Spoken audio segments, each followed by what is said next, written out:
नमस्ते दोस्तों। छठी मैया की महिमा आइए जानते हैं। छठ पूजा कथा।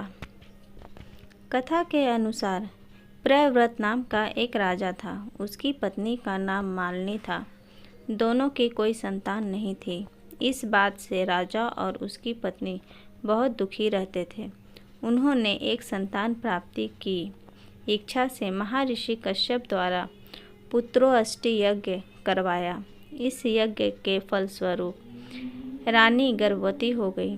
9 महीने बाद संतान सुख प्राप्त करने का समय आया तो रानी को मरा हुआ संतान प्राप्त हुआ। इस बात का पता चलने पर राजा को बहुत दुख हुआ।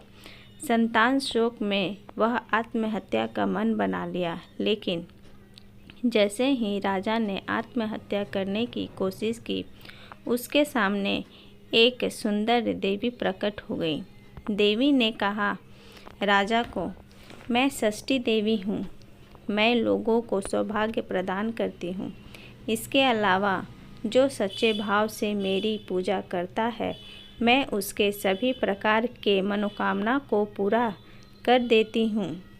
यदि तुम मेरी पूजा करोगे तो मैं तुम्हें पुत्र रत्न प्रदान करूँगी। देवी की बातों से प्रभावित होकर राजा ने उसकी आज्ञा का पालन किया। राजा और उसकी पत्नी ने कार्तिक शुक्ल की षष्ठी तिथि के दिन देवी षष्ठी की पूरी विधि विधान से पूजा की।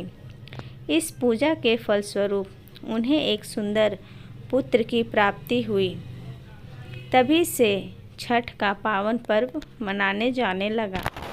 छठ पर्व के संदर्भ में एक अन्य कथा के अनुसार, जब पांडवों ने अपना सारा राजपाट जुए में हार गए, तब द्रौपदी ने छठ व्रत रखा। इस व्रत से प्रभाव से मनोकामना पूरी हुई। पांडवों को उनका सारा राजपाट वापस मिल गया।